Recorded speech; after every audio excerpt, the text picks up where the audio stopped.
evening and welcome to another edition of the Wright Experience. I'm Dr. William Wright Jr., the founder and host of this show. We are here for another exciting episode, and I have an amazing guest tonight. I think I met this gentleman a few years ago. We'll just say it that way. We won't quantify it yet. He may be able to come up with the exact number, but I've known him for some time, and certainly am excited about having him on the show tonight. My guest is Mr. Tommie Crump, who is a financial services advisor, financial professional. So we're going to get into some really good information concerning him tonight and get some advice from him about how we all should move forward in 2025 and beyond. Mr. Crump is a native of Prince George's County, Maryland, Hillcrest Heights. So I wondered about his accent for years, and I've got some relatives in the area, so I know now where he's from, and they sound alike. I'll put it that way. But anyway, he also attended NC A&T University. We'll forgive him for that. He was there from 1993 to 1998 and holds a BS in civil engineering. He also joined PFS, which is formerly called Primerica Financial, in 1994 at age 19 while he was a student at North Carolina A&T. He went full-time in that work in 1998, and he was promoted to a regional vice president in 2004. And he has achieved many, many, many awards. We'll talk about those a little bit more in detail. But he is also a member of the African American Leadership Council that helps mentor other representatives and helps them grow their businesses. And he's a member of the North Carolina A&T State University Board of Visitors. And at this time, I'd like to welcome to the Wright Experience, Mr. Tommie Crump. Now, I'm going to go ahead and say up front, I'll forgive you for the A&T stuff and all that. We'll do that. I spent a little bit of time at the other HBCU in, the superior one in Durham, but we'll forgive you for that. HBCU love, yes. Yeah, that's all we got. Okay, all right. I'm sure that'll be a different conversation later, but that's okay. We'll see y'all in September. Football game. Absolutely, yes, you will. But anyway, it's a pleasure to have you on the show. I've been wanting to do this for a while, so glad our schedules finally met up so we can do this. Today is a great time for us to be talking finance and how people can invest and protect their investments. But let's get started. I want to know what was your path or journey into the world of financial services? How'd you pick that after being a civil engineer major? Yes, it's a little contradiction, but I think they go hand in hand in a way. Okay. So in Prince George's County at the time, there's a magnet school called Eleanor Roosevelt. It's on the north side of the county. Okay. That's where one of the co-founders of Google went. And then there's Oxon Hill on the south side of Pennsylvania Avenue. And we end up going to, you go to Oxon Hill, but there was a lot of people wanting to get in the program. So they made a couple of extra magnet schools. So we got bused to Gwynn Park and Brandywine, where we had a science and tech program. And so I was pretty good at math and science. I didn't like English very well and all the passages that you have to read and interpret because it's not concrete, it's subjective. And so I always had a love for math and science, but I come from a generation where the parents said, I don't have any McDonald's money. So you had to go work and figure it out and get you some McDonald's if you wanted some. So it always made me a little bit more ambitious. But I used to watch Lifestyles of the Rich and Famous. This poor cable really hit the scene, and 11, 12 o'clock, the national anthem come on, and TV go, shh, all the dashes on it. And so we had a basement in Maryland, so I used to sneak down there while they were asleep and watch it. And I just used to be amazed at wealth creation. Like, how could one person just have so much? And my parents were good people, and they worked hard, and they were civil servants. My mom worked for the Postal Worker Union. My dad was a DC police officer. But just fascinated me. So I sort of prepared for it. Then I saw the movie Wall Street. And then when I got into A&T, when I realized I wasn't as strong and as fast as I thought I was, I had to stop playing football and go to Plan B, which is civil engineering. And I had an intern to pay for school out in Tennessee. And I had to go work at Pizza Hut again because the cost of living wasn't high, but the salary wasn't high. So I had to go back to just make some extra income to make sure my income met. And so another student from Tuskegee asked me that I want to learn about finance. I said, sure, I don't have any money, need to learn how. When I came out to the briefing and saw the presentation, the light bulb went on. Because again, I'm a math person. And then I saw the concepts. And this just say, oh, this makes so much sense. I just didn't know. And so that night, I went and started a mutual fund, and I changed the allocation of my 401k in the right direction and got licensed and was off to the races. But that's what happened, just magnitude of events. And I've always wanted to, just didn't know how to get in it. And then when I saw the opportunity, I went for it. Cool. All right. So in your bio, and I left this part out kind of on purpose. Okay. I wanted you to explain to us there are three lines up here to talk about 25 million this, 42 million this, 55 million hierarchy. Talk me through that. What is it? I know what it means, but let's just understand what that means. Okay, so when you say AUM, that means assets under management. Okay. So personally, I have around 25 million in assets under management. That means clients we help save money for retirement, okay, or college or whatever goal they have, and that money's compounded. But our company, we also believe in developing leadership, and so I have two other people who have helped them create their own office. And when I say base shop, that means my immediate office. Okay. Personal is what I do. Base shop is all the other people in my office. But then we have two people we promoted to run their own office. So that's considered the hierarchy because we're building an organization of advisors and giving them all the opportunity to run their own office and receive the same compensation and everything else that goes with it. Okay. And so between our whole organization, we have 55 million under management. Okay. All right. Very good. Very good. So you the point I wanted you to make that point because you're not small potato. You're somebody that's in this business that has dedicated your life to it and has done well. So I'm setting that up for some questions we got later about what we need to do in today's climate. But let's go here for a minute. So you're a public school product. Is that right? Did I get that right? Yes, sir. So talk to us a little bit about how K-12 public education helped make a difference in your career path. Wow, I forgot that point. I'm glad you said that. Yeah. Well, when I was in 8th grade, before we went to the magnet schools, magnet high schools, I had an 8th grade teacher, and actually her daughter is a client of mine. Okay. She's a principal at the middle school I went to, because I went to 2 middle schools. They started putting 6th grade in middle school, so we had to go to 1 middle school, then we came back to the other one for 7th and 8th. And so her name was Miss Sims and Mrs. Smalls. They might be out there listening.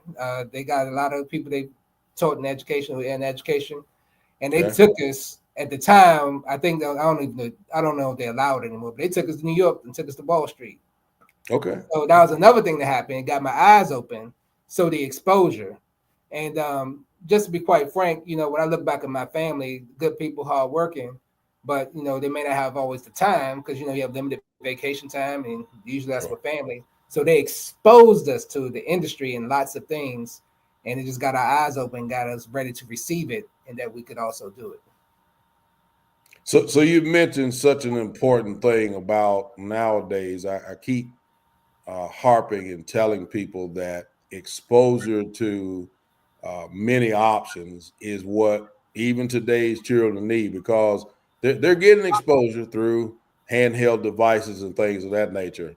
But sometimes taking those good old field trips and exposing children to things help set them up for life. So thank you for making that example for us. I think that's very important. So people talk to us, particularly in education, or if you get a check bigger than $5, it seems these days, people talk to us about 403B investments, 401k, 457, what you should or should not do. So take this opportunity, if you will, and kind of make a pitch to us. What sets you apart from other folks who are trying to do the same work that you're doing, and what differences are you making in the lives of those that you serve? A great question. So I've been working the 403 market for a while, but as Google started to rise and you're able to get some general information, search records, I ended up finding some data that showed that 80% of K-12 educators, about 50% of K-12 educators nationwide are saving for retirement in supplemental accounts such as 403Bs and 457s. The problem is that when the program started in 1954, the only product was a fixed annuity. And when I say fixed annuity, insurance companies, life insurance companies create fixed annuities. And they were for school systems, nonprofit hospitals when we had them. They're not very many anymore, but when we had them, in churches. And so it was a fixed annuity. It paid about 1 to 3% guaranteed principal, but that's the only product. So somewhere in there, something happened. I guess they saw their spouses making more money in private industry with their retirement and investments. And they said, hey, we want some of that. So then the government amended it to the 403B7 to allow mutual funds. And then they end up creating a third product called variable annuities, which the insurance companies call on the investment companies like Fidelity and Invesco, just some brands people might recognize, and ask them to create a product and put inside the annuity to compete. So you got three options: a fixed annuity, a variable annuity, which is a clone of the retail mutual fund that's inside the annuity, and then you have the actual mutual funds. Well, what happened was it wasn't attractive to Wall Street or the advisors, and so because teachers not going to generally have a lump sum, and that's who they usually go for, and so most people, the school system kept getting inundated with insurance agents, and all they could sell is fixed annuities. So 80% of K-12, as a byproduct, has their money in fixed accounts. 10% has variable annuities, and then 10% has mutual funds. And so my goal was to go and dig out this gold mine and get everybody out of the fixed and then variable into mutual funds. Fixed annuities don't pay enough to save $250,000 to $1 million. The average person is going to need $1 million to $3 million in addition to their pension. If you're in private industry, that's going to be double. But in the schools, in the government's K-12, you get pensions. So a mutual fund is the only way it's going to allow you to get the rate of return to save that kind of money. And so my goal is to get people out of the fixed annuities and the variable annuities and the low-cost mutual funds, so that way they can grow their money and have a lot of money in retirement. So say that again for us now. In you're talking DC talk. Okay. $1 to $3 million is needed post-retirement. Is that what you said? Correct. Okay. And so think about the college you went to. Right. Everybody that can hear this call, if you Google your university and put wiki next to it, scroll down, you'll see the size of their endowment.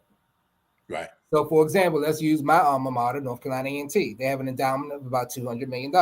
Let's use something else. No, I'm just kidding. Go right ahead. Go right. Go All right. Ahead. Hey, the Ivy League's got endowments bigger than mutual funds, but $200 million.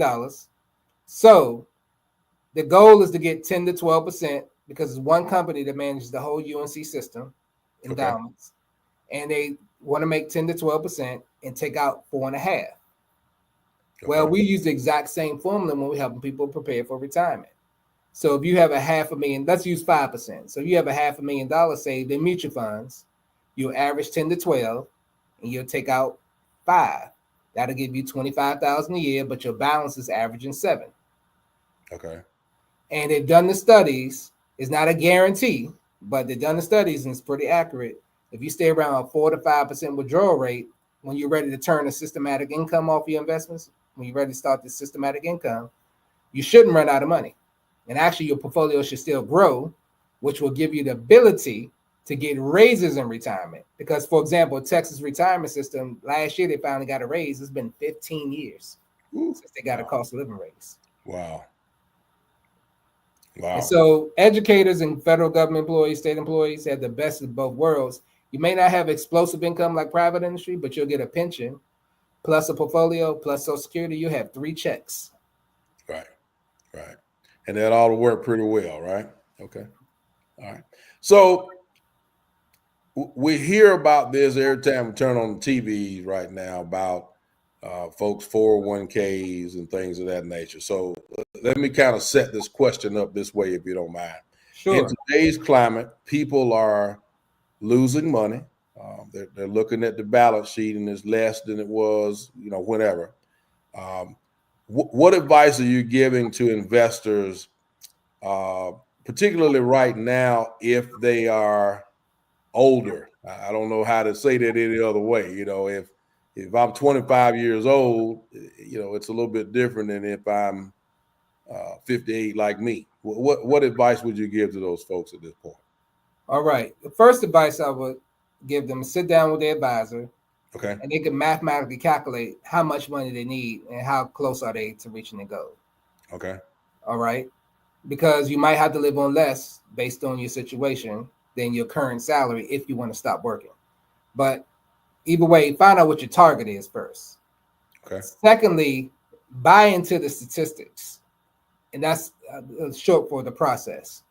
Invesco's done studies. If you invest in the U.S. stock market domestically, you're going to have 2 to 3 negative years out of 10 to average out to be around 9 to 12%, depending how good the fund is. But usually around 9 to 12%. Because even with 2008, with the mortgage crisis, if you ran the 10-year average, it fell down to about 9%.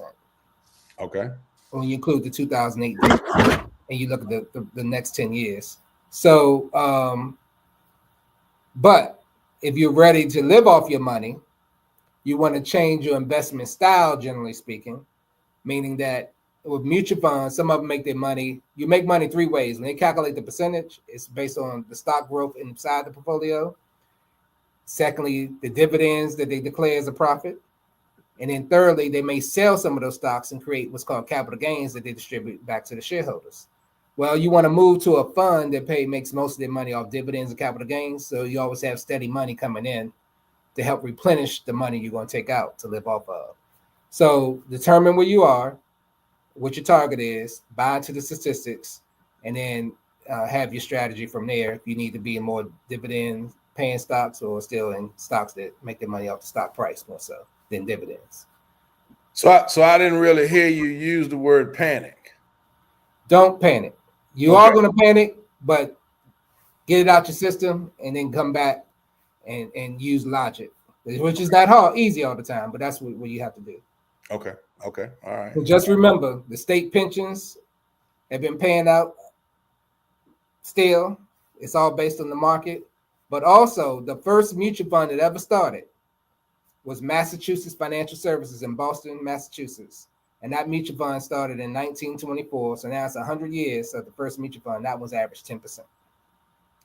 So I've heard you say, this is not on my list, by the way. We'll get back to that in a minute.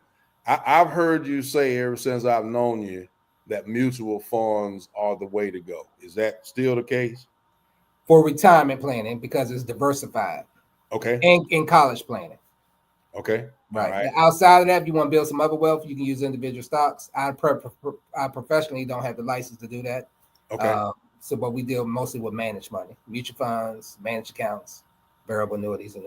Yes. But mutual funds as opposed to annuities in particular. Is that right? Exactly. Okay. Now, annuities do have their place in the retirement plan. Okay. It's just during your accumulation years, you want to keep your costs low. And that's why we believe mutual funds. Now, on the back end, when you're retirement, you can use annuities for that, especially at 59 and a half, when you can move your money wherever you want to. That's when annuities come into play. But during your accumulation phase, you want to be in mutual funds. Okay, very good. Okay, all right. Thanks for that clarification. All right, so let's pretend that you have the opportunity, as I'm sure you do all the time. You have advice to give to people who may be considering opening an investment account. So I'm first time, I don't really know what I'm doing. I know that I can put $50 a week or whatever it is that I'm gonna do. What are you telling? We're still going to show you what you need to do. Okay. That way you have a target, because if you don't have a target, you won't have anything to aim for. So we're going to show you what you need to do. Don't be intimidated by that number. Understand this is what you need to work towards, and then you get started what you feel you can afford to do. There's some mutual funds you can do 25 a month as a minimum, some at 50. But the point is, get started and know what you need to do and start moving towards that direction. Now, how do you move towards that direction? You may want to go make some more money to put more money in, or make some more money to eliminate the debt so you can have that money freed up to invest. And always work on your emergency fund, because the emergency fund keeps you from having to dig into your retirement account. So keeping that emergency fund is like a fortress So that way you won't have to dig into your retirement account. Okay. And the emergency fund is kept where? You can have it at the bank. Okay. You can have it in a money market account, or you can have different stages of an emergency fund, meaning that some of it's liquid, not fluctuating, and you might could put some in a dividend income fund that pays dividends monthly, and that way it pays a little bit more, and you're always working on it. Again, keeping that fortress built so you don't have to dig into your retirement. Now how early? How early do we start this work? Well, I had my first job at 14 or 16. Now, Okay. what I'm about to tell you wasn't out then, but most people have heard of what's called the Roth IRA, where you can save money and it grows tax deferred and it's tax free at retirement. But they have minor Roth IRAs. As long as you have earned income, a W-2, you can get an IRA at a young age. So as early as you can, but at least definitely by 30 years old. Okay. So 30 is kind of the mandatory. You need to get something going. Is that right? Right, because it's 4 things that affects your retirement: procrastination, number 2, inflation, market fluctuation, and taxation. You can't do anything about the last 2 because it's going to be what it's going to be. But the first 2 can compound on you, and you can actually get priced out of retirement and end up trying to play catch up at the end. But at 30, those numbers start to get bigger as far as what you needed to save monthly. Okay. All right. And so shifting gears a little bit. So if you have the opportunity to counsel someone who is looking to get into the business, so I'm a freshly minted business admin major, whatever, and I want to get into the financial services field of work, what advice would you give them? Personally, I believe in what our founder says, who is an educator himself, by the way, to get started part-time. Okay. Because in financial services, the people business can be very peculiar, because people don't do what they say they're going to do, and it could be very disappointing. And so you have to learn how to manage your emotions, and then you have to learn how to not labor but work. When you have a job, they pretty much tell you what to do. You do have to master it, but when you're in the financial services business, you have to be creative and always building new relationships, meeting new people, being involved in the community. So it may take a while to build up. So start part-time. Keep your full-time job, learn the business at night or occasionally during the day, whichever way. And that way you can build a client base, learn the skills, because these are skills they don't teach in school per se, and master it, and then go full-time from there. But the reason why the industry eats up so many people is because they come full-time from day one, and it is not as easy as it looks. Okay. And those opportunities, I'm assuming, are available where a person can ease into the career, so to speak. Is that yes? Exactly. Yes. Now with our company in particular, that when they run the data, we want people to teach school. We need teachers, but we know it always doesn't pay the most money on the front end. But the number one form of occupation of 6-figure earners for our company are educators, because educators are very highly networked. They don't give themselves enough credit all the time. But think about how many times you've been in town and somebody say, "Hey, Mr. Wright, Dr. Wright, you remember me?" Right. Now, of course, it's been 20 years since they've been in your class, but they remember you. And so you taught countless upon countless people, and they remember you because you impacted their life, and they're the most highly networked people. Okay, I hope some of them are listening and hear that. Very, very, very good, very good. So, at this point, Mr. Crump, any last impressions? Anything that I didn't cover that my audience would need to learn and take from you at this point? Yes. One other thing I forgot to mention earlier. Okay. In this process of accumulating wealth, there's 2 things you want to look at doing. When you open that account, you want to make sure you get yourself, in my professional opinion and mathematical opinion, and based on the way the contracts work, you want to get yourself a term life policy, a big one. The earlier you get it, the cheaper it's going to be, the more coverage you can get. But you want to get anywhere from $300,000 to $1 million, 10 times your income. Now, why is that? Because during this journey, bad things happen to good people. And so I'm a recent stage 2 prostate conqueror. I don't like the word survivor. But now I may be uninsurable for a while, but because we did the right things, we had the money in place where we don't need life insurance. See, the only difference between life insurance and cash money through investments is that one turns into money if you die, one you got when you living. And most of us are worth more dead than alive. Now, it will be like that for a period of time, but eventually when you get on the other side, you'll have enough money where you don't need life insurance unless you just want it. At that point, that's where you want to focus on long-term care insurance, because facilities, in-home care costs a lot of money. It's now life insurance costs more for men and less for women, but long-term care costs more for women and less for men, because we usually yes. So those two, and if you do the investments, eventually you won't need the life insurance. You want to have that long-term care to preserve your wealth that you built, so you don't have to give it away to a nursing home. Okay. Yeah. And so this term insurance that we're talking about is again early. I don't need to wait until I'm 58 to. If you didn't get it till 58, it's still cheaper than the whole life policy. Right. So you get a lot of term life insurance. You want enough to pay off your mortgage, okay, your kids' education, your consumer debt, and if your wife still needs some of your income or your husband still needs some of your income, if all that's paid for, that too. That's why the average person in the industry says needs about $500,000 minimum per working person in the household. Okay. All right. Good stuff. Anything else for the cause?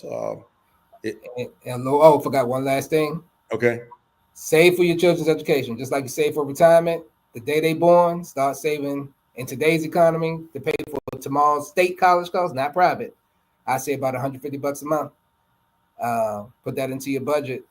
Again, start something, but you want to get up to 150 as soon as possible. So that 18-year stretch, you'll have some money, because only about 3 million kids graduate per year from high school, but only 0.1 to 0.3, not even 1%, get a full academic ride from going straight in.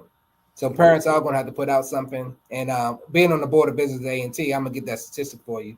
But they looked at the graduation rate. It's around 50%. It's not because students aren't capable of graduating. It's because if 50% of your people on Pell Grant, they end up running out of money, and so they don't finish. And so that's why it's important for us all to give back to our alumni, pay it forward, but also let's save some money for ourselves so we can less people pulling on the system and we can help others. And that's the blessing of the business. You'll be able to help take care of yourself to leave room for others who really, really need it. But if you're in the middle market, you need to be working towards getting to the next category, which is wealthy. And because you were in the middle market, now you have that ability. Awesome. Thank you so much for that insight. And we certainly need to be looking at and making good choices about not only right now, but the future. So I thank you for straightening us out on those things. And so if you'll hold on with me for just a minute, we'll come back and close out the show. To the Wright Experience audience, once again, as you see, we brought you another amazing guest. I was excited about getting Mr. Crump on the show, and we've learned about several things that hopefully will help you in the future. And we'll ask him to talk to us about how you can get in touch with him if you need to. But we have some exciting things, more exciting things coming forth on the show. In a couple of weeks, we'll have Dr. Sue Burgess is going to join us. She's a retired superintendent in 2 states, actually, Virginia and North Carolina. She's doing some consulting work a little bit now, and we're excited about getting her on the show. And also around the end of the month, probably during that show, we will also reveal the information on our first sponsor of the show. Very excited about that. There is an organization that's near and dear to my heart that's agreed to join us as a sponsor. And so we're looking forward to unveiling that. That should happen towards the end of the month. Also, we're still looking for more guests to appear on the show. So if you know folks, please get in touch with us and let us know who you'd like to see on the show. And we're certainly willing to reach out to them to get them growing. Make sure that you tell your friends. Make sure that you like and subscribe our work here. Keep the comments flowing. We certainly appreciate hearing from you each and every time that we do. And so keep up the support. We really do appreciate it. And we take valuably hearing and having that input from you. Mr. Crump, thank you so much, my friend. I appreciate you so much for being a part of the Wright Experience. This platform is open anytime we need to get you back up here. If there's some developments that take place, we are absolutely open to having you back and looking forward to that work. And if you'll tell our audience how we can get in touch with you, I think in our conversation, I forgot to get to that point, but if you'd like to, we can certainly get that information out at this point. Yes, I could be reached at 336-379-1815. Again, 336-379-1815. Or you can email me through www.primerica, that's PRIMERICA / Tommie Crump with an IE. And you can reach me that way through an email there.